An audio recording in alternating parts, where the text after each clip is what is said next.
ambientales.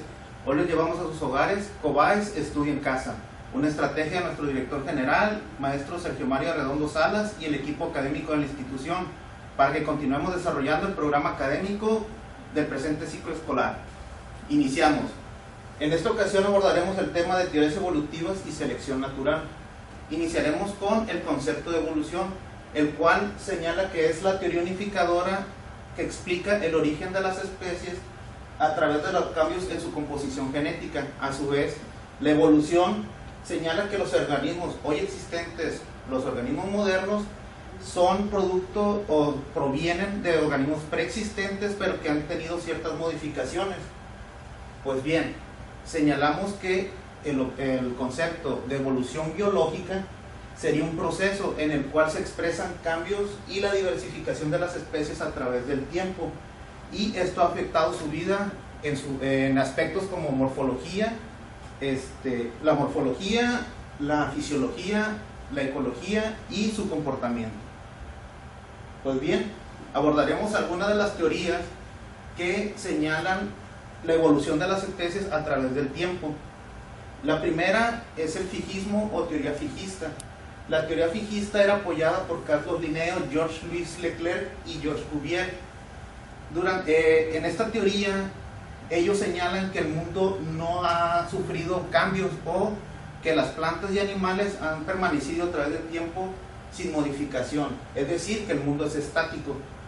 Es común asociar las teorías fijistas con concepciones vitalistas, como el origen de las especies a través de una fuerza vital, el alma, la entelequia, sino como una fuerza vital interna. También se le asocia a teorías creacionistas, las cuales mencionan que los organismos han sido creados a partir de un ser divino. Otra de las teorías es la teoría catastrofista. Esta teoría es postulada por Georges Cuvier, paleontólogo francés, el cual observa que los fósiles de un estrato geológico a otro son diferentes. Él expresa que al observar estas diferencias, lo que debió haber ocurrido en la Tierra fueron diferentes catástrofes, tales como inundaciones, tsunamis, terremotos, los cuales generaron cambios en la Tierra y en sus especies. ¿Cómo es esto? La única evidencia que hay sobre esta teoría, o en su momento que podía utilizar Cuvier como un sustento para su teoría, era la evidencia de fósiles. Y además señalaba que los sobrevivientes, o los organismos sobrevivientes a estas catástrofes, es las que dieron origen a las especies actuales. Otra teoría es la teoría del uniformismo. Esta teoría es postulada por Charles Lyell, donde señala que las fuerzas geológicas son las encargadas de dar la diversificación de especies y la modificación en el mundo, o más bien de la Tierra. Y en esta, él señala que las fuerzas geológicas eran similares anteriormente o hace muchos años a las que actualmente hay.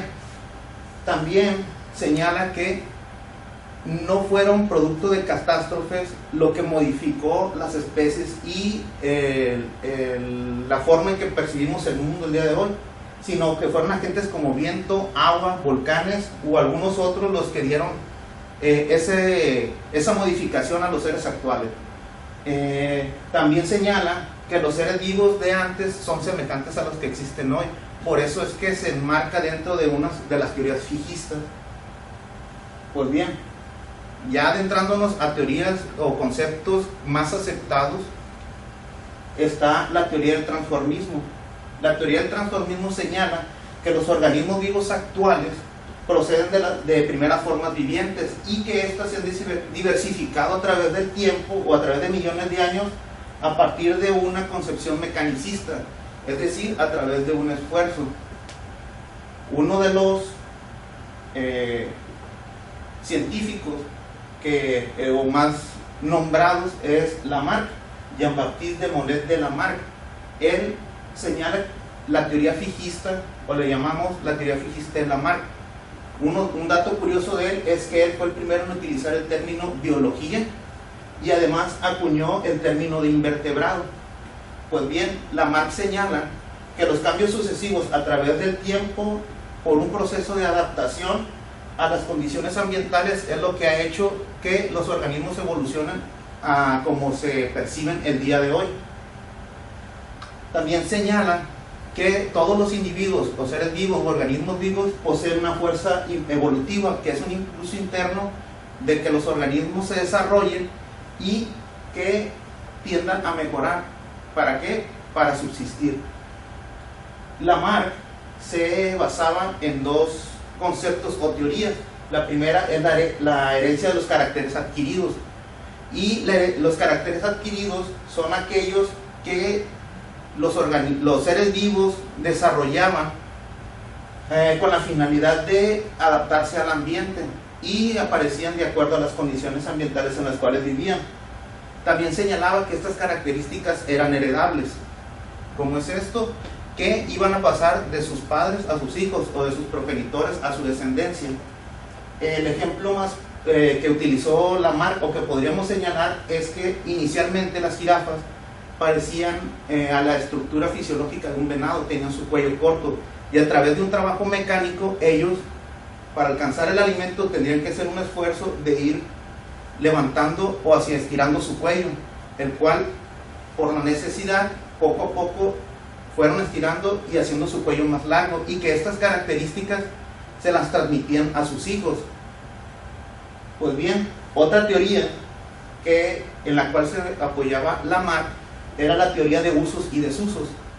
Esto es que ciertos órganos o características aparecían de acuerdo a la necesidad ambiental que tenía el organismo, o bien tendía a atrofiarse o a desaparecer dicha característica.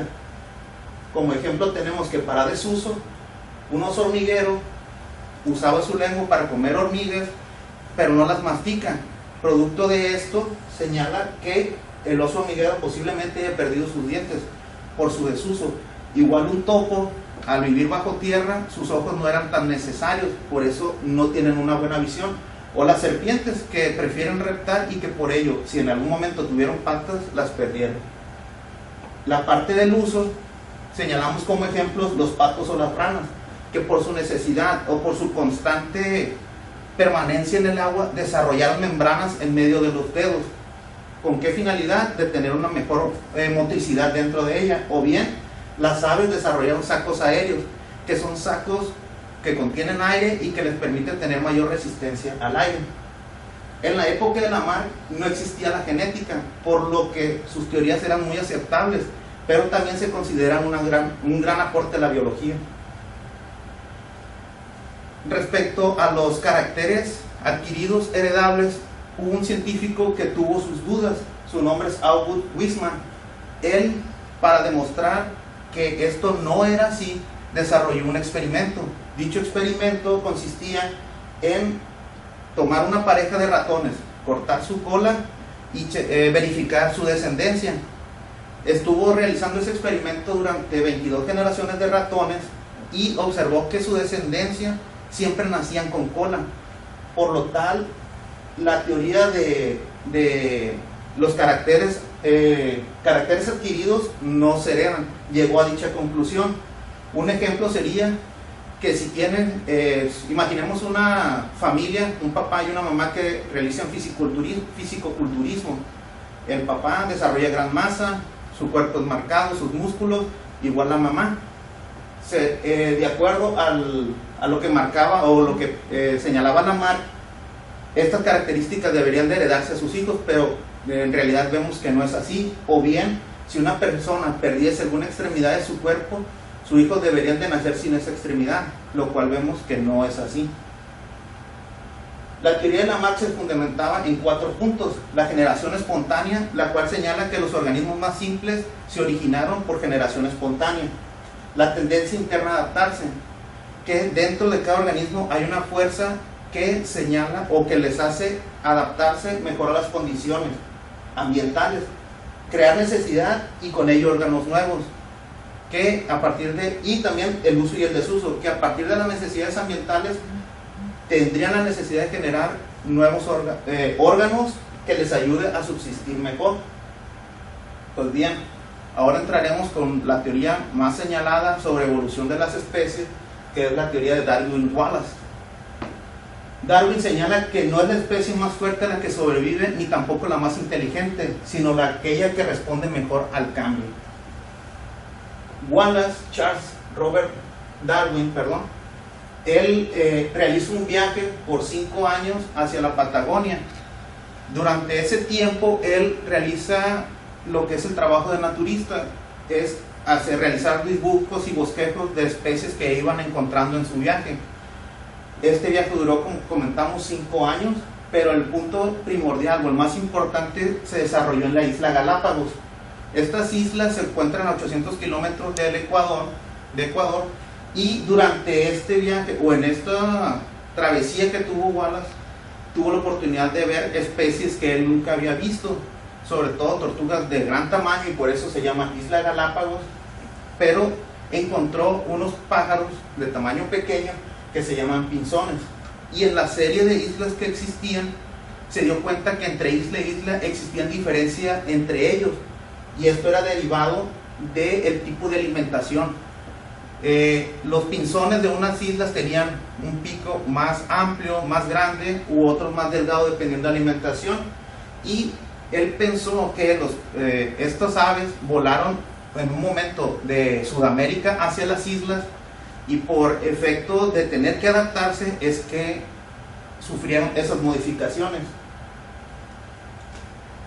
Aquí tenemos el pinzón para semillas, tiene un pico amplio, y algunos de ellos, como los insectos, es un poco más delgado, y dependiendo del tipo de alimentación era la adaptación que había sufrido.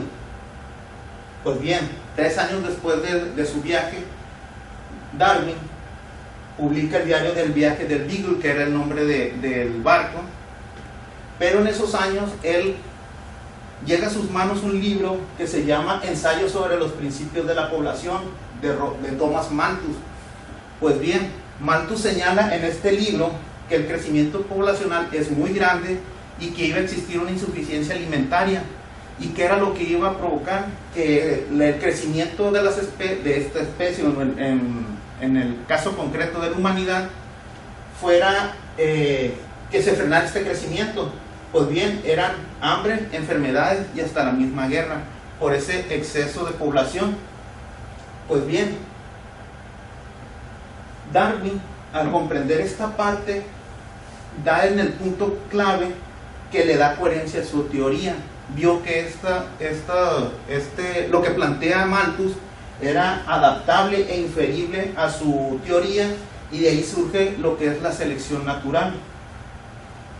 La selección natural la podemos discernir o la podemos separar en 3 puntos. La primera, que es que se produce más progenie de la que puede subsistir.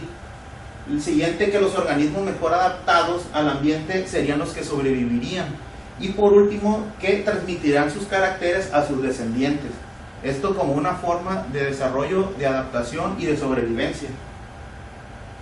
Haciendo un comparativo entre lo que señalaba Lamarck y lo que señala Darwin en su teoría, Lamarck señalaba que las jirafas tenían su cuello corto, y que por una acción mecánica de tener que estirar su cuello para alcanzar el alimento, porque iba escaseando a niveles más bajos, es que iba a poder transmitir a su descendencia dicha característica. Pero Darwin en su teoría señala que en la descendencia de las jirafas puede haber jirafas de cuello más corto y otros de más largo. Las jirafas de cuello más largo están mejor adaptadas, tienen mayores oportunidades de sobrevivencia por la altura de su cuello y alcanzar el alimento, y por ende poder reproducirse exitosamente, en contraparte de las jirafas con cuello más pequeño. Además, al momento de reproducirse, heredarían esa condición por su superioridad de tener el cuello más largo, y su éxito al reproducirse tendrían descendencia con cuellos más largos, y tenderían a desaparecer aquellos que tienen el cuello más corto. Ahora hablaremos de Alfred Russel Wallace. Wallace realiza un viaje al archipiélago malayo, que se ubica entre Australia y el sur de Asia, donde realiza investigación naturista muy parecida a la de Darwin. Wallace envía un manuscrito a Darwin, que es resultado de su investigación, y una carta donde solicita que revise dicho manuscrito y que si cree que las aportaciones son importantes, lo turne a Lyell y a la Sociedad Linneana para su posible publicación. Pues bien, Lyell conocía el trabajo que había realizado Darwin, porque ya habían hecho la publicación del diario de él en el viaje del Beagle. Entonces creyó que lo que había hecho Wallace era muy parecido a lo que hacía él, o lo que había hecho él, por lo que decidieron publicar y publican las ideas de Darwin junto con el manuscrito de Wallace.